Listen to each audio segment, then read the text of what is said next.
and welcome to all my friends on this today's episode of My Social Responsibility. We are honored and privileged to have Mr. Siddharth with us uh, in this today's millennial generations scenario. Uh, it is very important nowadays. All of us have understood that it is so important that you do things and then you are able to express what you are doing in form of uh, expressing it in a very impressive manner.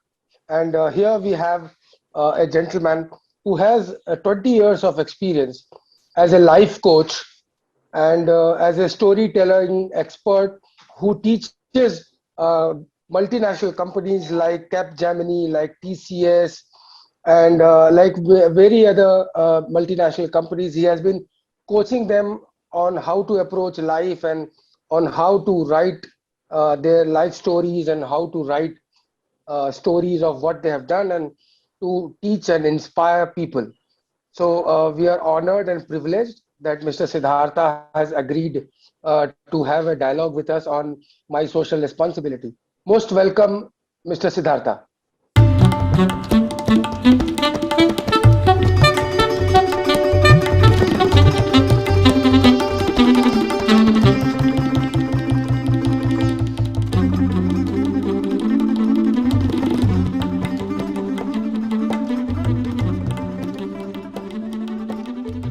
Namaskar, and thank you so much, Rajat for having me here. Delighted to be part of this my social responsibility process. Yes. So when I was going through, it's a privilege that I have been, known to you since quite long time now, and I Yes. have always been very curious that how can somebody be a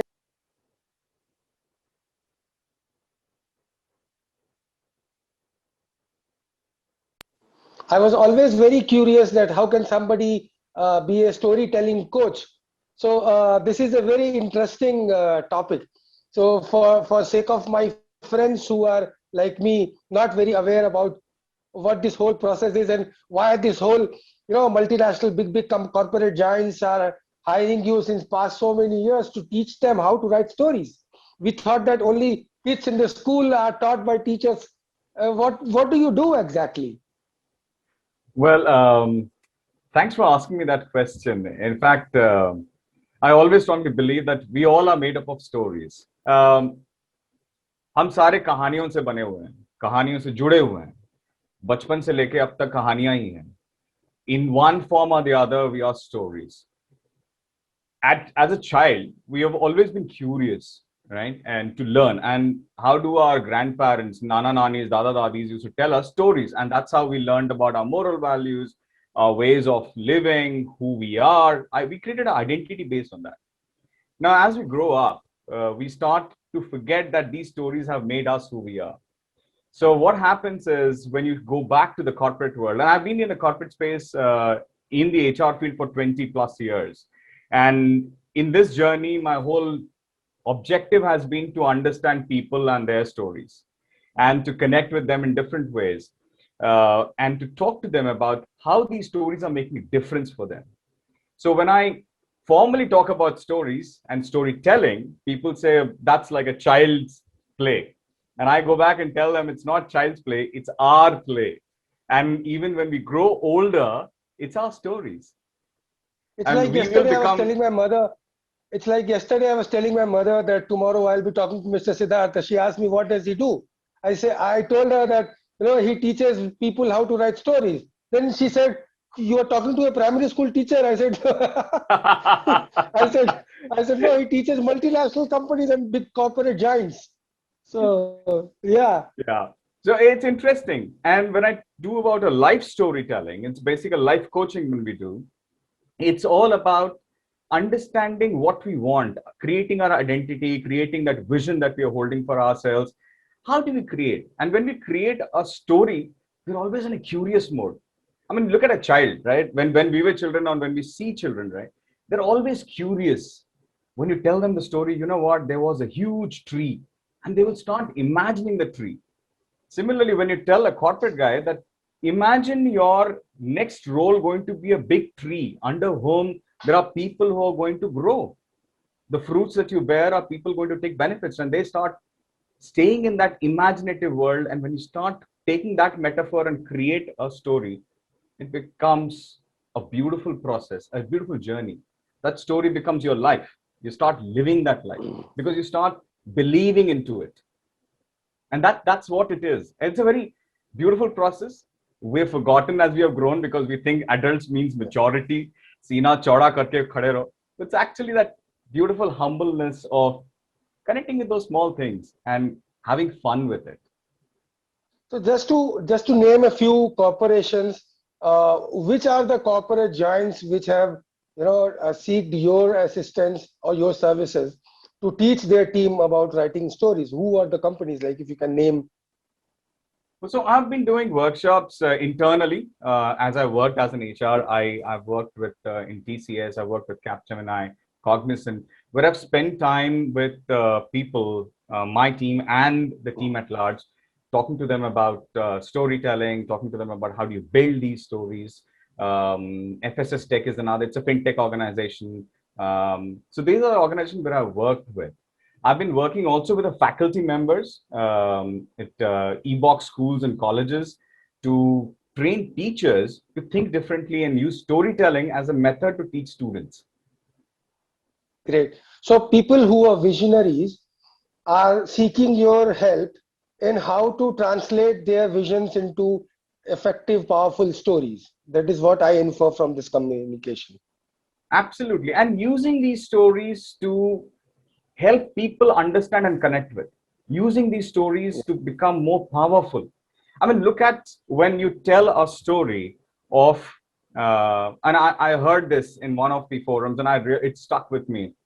A man who had a beautiful bungalow, and this was a Pushteni bungalow, huge house, a palatial house, where he had generations of people like Mahatma Gandhi, Nelson Mandela, the Queen Elizabeth. Everybody had come and stayed, and he was very proud that this is a heritage building. People have come and stayed. Once he found there was a leakage in one of the houses, in one of the rooms. So what do you do when you have a leakage? You call up a plumber, right? So he called up a plumber. The plumber man came with all his tools, set up, wrench, and everything that is required, and he comes. And this man, in all his emotions that he holds, he comes and says, "Please come and have a seat." So the guy comes and has a seat. He offers him a cup of tea in the Chinaware cups with a beautiful porcelain stuff that he has, and he gives it. He offers him the biscuit, and then he starts talking. You know, this wall that you see, it's of Italian marble. This carpets that are from Persia, this is from there. This house, this person had stayed. And he goes on talking about it for close to 1.5 hours. The plumber was sitting there twiddling his thumbs, and as he says, "Okay, so what do you want me to tell you more about?" And he quietly says, "Sir, where is the leakage?"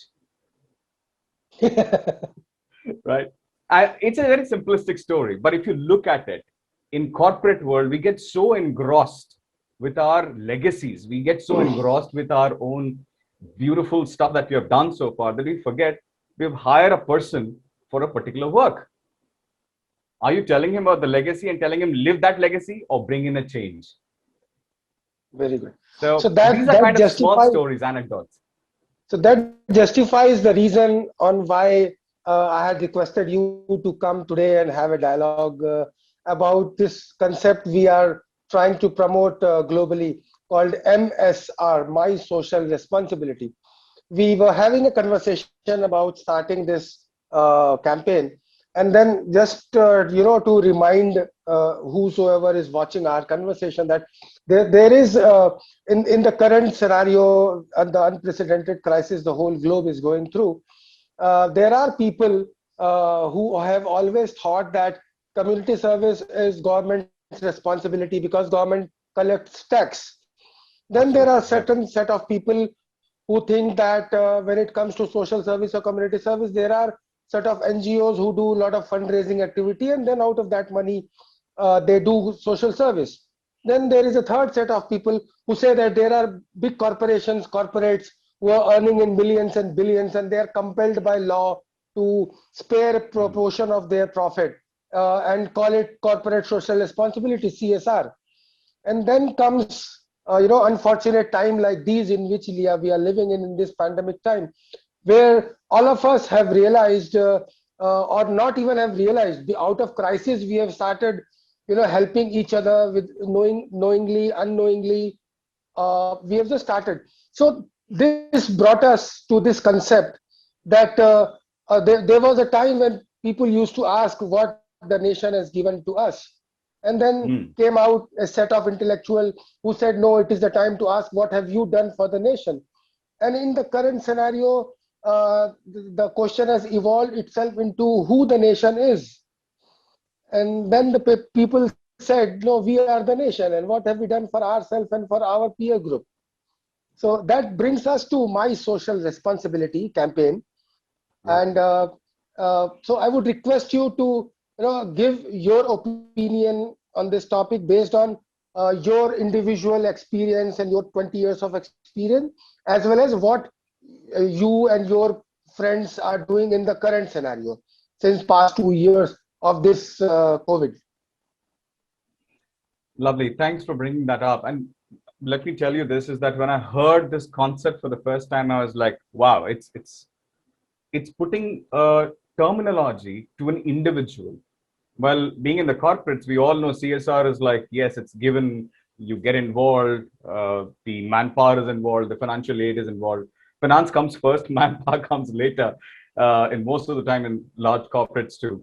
But that's the term itself was such intriguing and such beautiful term that you coined in, and the way in which it is building momentum and the way we see things happening is wonderful and beautiful.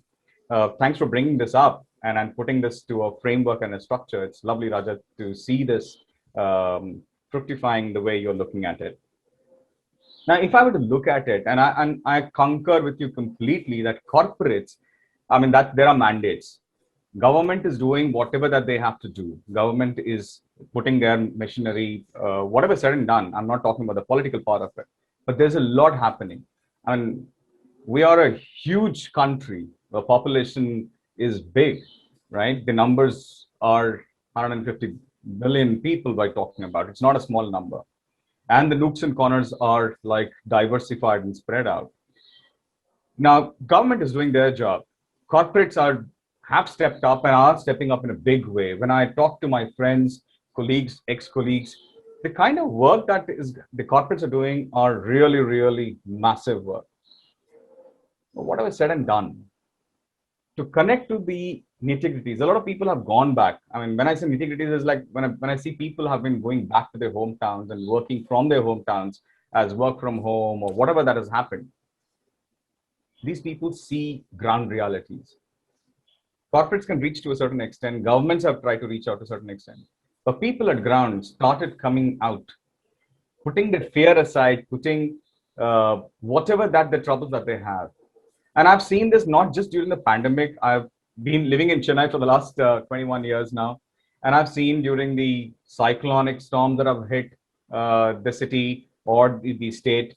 When the floods happened, we had our massive floods almost inundating the whole city and all. People just came out willingly, without a term, without a responsibility. I mean, there is nothing called a job description for people, right? They just came out and they cooperated and they supported. And they did a lot of stuff. Now, that's what the physical, or what I call it as a shramdan, that kept happening by people, individuals coming in. In today's pandemic, last year, what happened, now what's happening is even more intensified. As the pandemic is raging up, I think people have stepped up their efforts in supporting, whether it is hospitals, beds, oxygen, ambulances, food for people who are struggling, not just people who are homeless, but also people who are in COVID, stuck in their homes, not able to get out, isolated. That's like coming up in a big way. And the numbers are just multiplying. The numbers are just multiplying. And nooks and corners. Interestingly, I can tell you an incident where a cousin of mine who stays in Raipur, he called me up and he said, brother, I need a help about a person's, my friend's sister who's in Chennai. I said, okay, what's the help that you need? And he said, there is an oxygen requirement happening. Can you help? So within a few minutes, I had organized for certain numbers, details, contact people, and pushed it out to him. By 10 minutes, the communication came back saying that it's all done. The person has got the help. And I was surprised. He's sitting in Puraipur, his friend is in Bombay, sister in Chennai, and it got coordinated and closed off in 10 minutes. I think that's the kind of speed at which we're working. We're using technology to the maximum. Well, that's happening. That's like past and the current that's going on. My profession has been more into life coaching now, storytelling and life storytelling, right? Creating stories for people. When I talk about that, I see that the need in the future is going to now, I'm sure pandemic is going to go down at some point of time. Today or tomorrow, it will go down. And we humans are resilient. We have seen so many years of transition, and we will see the transition now. What will remain are the scars. Scars of loss of jobs is one part, loss of people is another part. Loss of the closed ones, loss of identity. And what I mean by identity is identity in terms of social status. We had a social status, right? I was working, or my husband was working, or the breadwinner was working. So I had created total. I bought a house, a by two-wheeler. I have a say in the society. That person is no more. That person is gone. I have to step it up, and society looks at me now in a different manner as somebody who needs help. So identity crisis starts happening there. The second is the financial crisis or the financial identity. Money becomes, there would be some money, but COVID would have taken a flesh out of that money. Now, there is a struggle there. And like it or not, we all are tuned to that money. I mean, I have got bank balance, I've got Y bank balance, and I have got a different status. That's the second identity. And third is the family status. Within my family, though we are all nuclear, but we are connected with a larger family, the big family basis. And there is a crisis that starts off. Unfortunately, what happens is people start pitting each other, saying, oh, बहुत खराब हुआ यार, अब क्या करोगे, कैसे जियोगे, अब कौन करेगा तुम्हारा help? And it creates a lot of social deprivation in the whole process. So what I and my friends have been looking, and we have started this whole process, is about bringing that social independence for people, mindset independence. And this is where stories come into play. How do you actually create those stories to see something bigger? Let me quote you, and I'll take you back a little to the World War II time. In World War II, when the Jews were being sent to the concentration camp, there was one gentleman, and I really adore him, is a guy called Viktor Frankl. Viktor Frankl is a psychologist, and he came through that whole concentration camp. And his struggle, I mean, I'm cutting this whole story short, his struggle was basically, how do I survive this whole process? Okay, how do I come out of it? What is it that will make me see life beyond this? And he defined something called a purpose for myself. And when I hold that purpose, I start moving towards the purpose irrespective of the surrounding. Because what I am today is not going to be tomorrow. Our cells die every day. So we also will change. The environment will change. And that is what the whole intention is when I'm talking about creating the identity. Corporates have stepped up, individuals are stepping up in that whole process. Psychologists are being roped in, people who are giving free counseling, free coaching support, free mentoring supports are coming into play. And this is going started to happening. People have started happening. I can tell Can you, you give in fact, can you give few examples of how and where something like this is happening? oh, I've In been Chennai, getting Chennai or it's Chennai, it's Bombay. Things are slowly starting to roll up now. Corporates are becoming more and more aware. One, first, of course, everybody takes care of the immediate family, which is like I and my employee base, right? That's the first thing. Now, and in the employee base, when you see losses happening, we are losing our employees to COVID, right? So family members are getting impacted. our employees, close ones are being lost out. They are impacted. Now that impacts the whole chain in the process, because when I come to office gloomy, when I go on to a call, which is I'm still down, it's very difficult to pass on that energy, right? A good vibe. So corporates are looking at bringing psychologists. There are a lot of corporates who support this cause, and they are helping it. In fact, let me quote you something. The other day, just a week or two back, I registered myself for something called COVID Widows. This is, if I remember, the group that was started. This whole concept was started by Capgemini. Some of the leaders in Capgemini and others who have got together. And COVID Widows is, I love the platform because it is for people who have lost their breadwinners. So what are they asking for? They're asking for people, can you help create resumes? Can you help create identities for these guys? Can you upskill these people? So it's a platform. And in a span of 3-4 days, like 500 odd people have already registered as volunteers to support the cause. So you can imagine, even if I take one person, 2 people, if I take, right, I'm already impacting 1,000 people. And so it is just. So, this reminds me of this reminds me of that Bible story, very Bible story, which says, if you want to feed somebody for one day, give them a fish. If you want to feed them for lifetime, teach them how to fish. Absolutely. So, when the bread earner of the family is gone, and if you supply them with some ration or something, which will help them for 1 or 2 days, but what this effort is happening is like, amazing, mind-blowing. It is mind-blowing. It is like when I look at my social responsibility, the concept altogether, or what the COVID barriers are doing, it's basically also the story of that guy who was walking on the shore and throwing starfishes into the sea. The gentleman comes up and asks him, "Why are you throwing the starfish into the sea?" "Oh, I'm just trying to save this one." So he said, "There are so many that at least that one that I threw into the sea will make a difference for it, right?" So that one person, why don't you join in and do that? So the whole concept is about how do you enable that whole process, and individually you're starting to make people fish for themselves. This is really heart-touching and magical, the COVID Widows concept. Can you tell something more about, this is really really very, very inspiring. Whosoever would have thought this is really a noble mind. Oh, it's a fabulous noble mind. I've just got into the process and I'm exploring it along with them. The concept that I liked was about reaching out to people. So there are people who are today had their losses. They're coming onto the platform.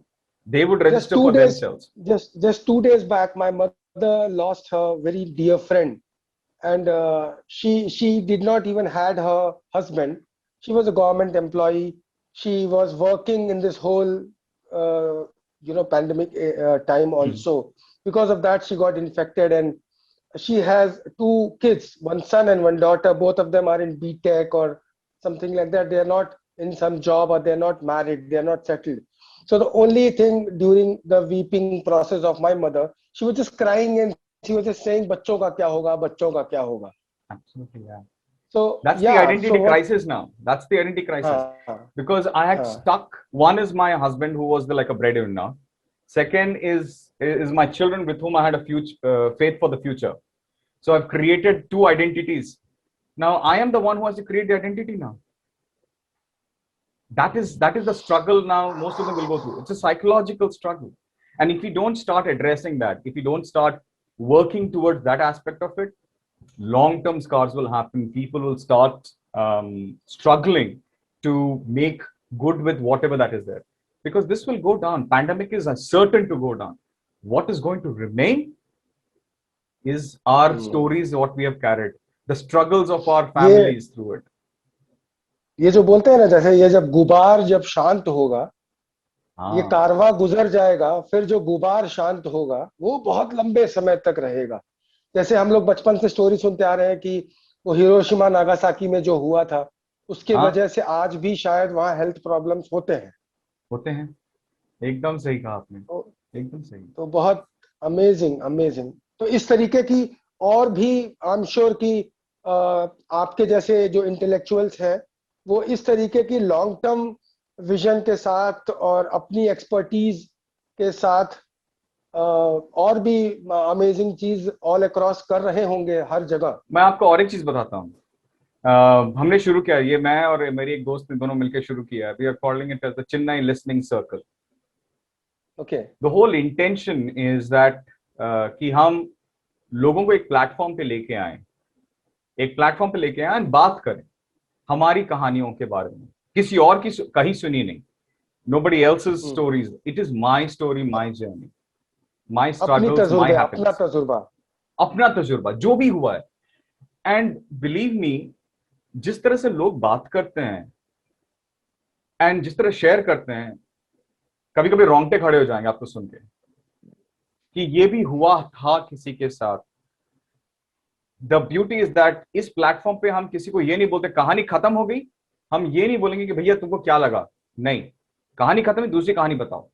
No judgements to be passed, no questions to be asked, nothing of any sort, nothing of any sort, no.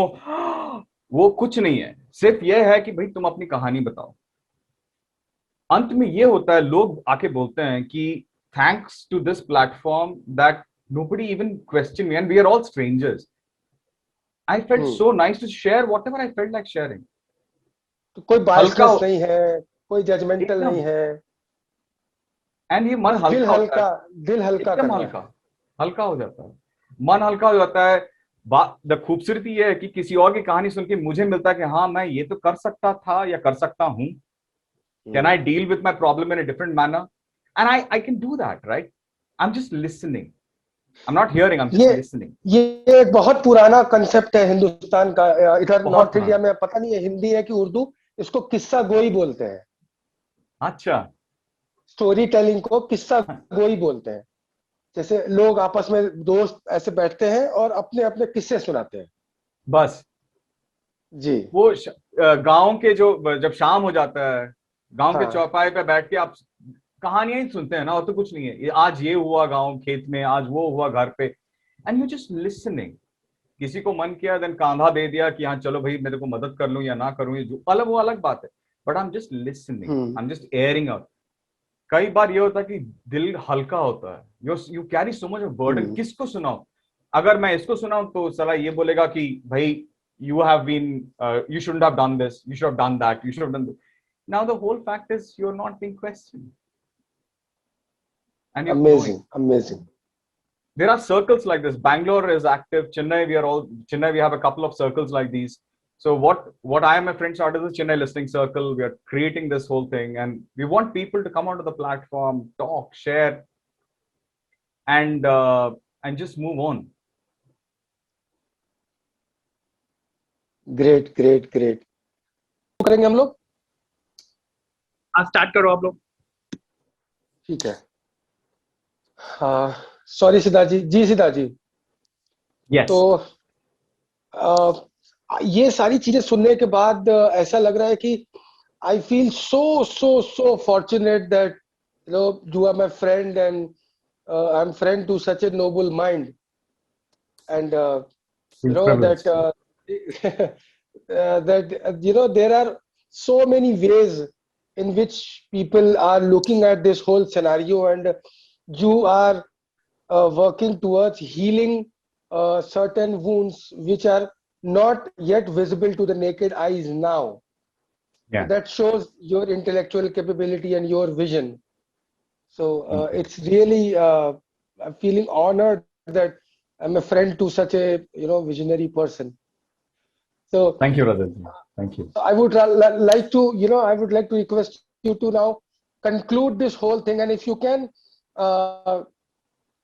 to my other friends who are listening to our conversation, if you can guide them that apart from sparing their money, how else can they think of healing the wound of, because all of us are not doctors who can treat COVID, but as a friend, as a responsible social person, we can heal the wound, which, like the way you are looking. First of all, we need to have that eye to look at the wound. So please, guide my friends like a catalyst, and how can they start looking like you? Well, Give thank you them for your that. chashma. Thank you for that, Anna. It's quite simple. We might not be the designated doctors, but we are doctors in our own stride. Doctors who can support people with jobs, with guidance, with mentoring, with coaching people in terms of where they could head towards. Uh, and it is such a beautiful space that we are in. I mean, just look at it. We have a huge population that will come up asking for support and help. And they are skilled people. If you are not going to take care of that skilled resource, skilled in whatever way that we can term it as, because there's no one single definition of a skill. There's so many varieties of skills that will come out. How can we encourage them to think differently? How can we encourage them to say that things are going to be different? You are the owner, you create your own identity. So upskilling, I think that will be one big ask that will come out for. So if people can help each other, or people who are coming up to upskill themselves, help them identify in their own ways, little ways, as to what they're good at, not what they are not so good at, because that is what the whole world keeps saying. You're not good at this, you're not good at it. Let's stop that. Let's look at what they're good at. The moment we say good about something, your esteem goes up. You're good at this process. Why don't you explore a little more? And then help them get into those channels. And people who are capable of channelizing them, they should come forward to do that. People can heal them by just listening to their stories. I mean, it might be a repetition of it, but it's okay. When people keep repeating something, at times you find a solution because you're listening to yourself. Yeah, of course, you need to also interject in between right ways to say, you need to think differently here. So that's the second way that you can do it. Third way is to coach people out. There are coaches, there are certified coaches, non-certified coaches, but there are coaches who can help you think and create your own stories, help you create your own visions, your own identity. And that is another space that one can look out for doing. Healers, counselors, there are plenty of them. If you can tap those people and channelize the resources into those directions. Fundamentally, just to tell people that they are alive, it's a miracle. They're breathing, it's a miracle. They're thinking, it's a miracle. Now use these three things to create your journey, your life story for what you can become. And that is what will make the change. That is what will bring a difference to not today, but to tomorrow. For everybody. Because when we see them growing, we grow ourselves. Just like a physical help. When we physically go and help somebody, we get that love and appreciation, and we feel nice about it. But when we see that, and just like the fish story, when you see them fishing every day in front of you, and they come back and they tell you, you know what, I did so many things. It's just not for one day. You're living it on and on till your last breath. It's like I have my own life journey is all about, can I make 10 people remember me when I'm on my deathbed and say, thank you, Sid. That's all that matters to me. So similarly, people can think about seeing that journey going on, how they can live those journeys along with them. It's like, wow, you're creating a larger community that trusts each other, community that binds with each other. The rapport gets built in. That's all that I would like to end it up with. Thanks a lot. So I'm really feeling, so special. Especially, I'm thanking God that He has given me a friend like you. I'm blessed too. Who is looking at the whole scenario in such a radical manner. And I hope, wish, and pray that everybody across the world who is watching this conversation will definitely get inspired and will start pursuing from this very second life in a very different way. And I'll request my team to, post your LinkedIn profile along with the post so that people who wish to communicate further with you can definitely get in touch with you, and I'm sure you will oblige. Absolutely, I will. So, And just a line I would like to say is that अपने अंदर के अस्तित्व को जगाओ. That is all that is needed. thanks a lot. It was wonderful communication. Thank you. Thanks a lot, Thank you Sid. so much, sir.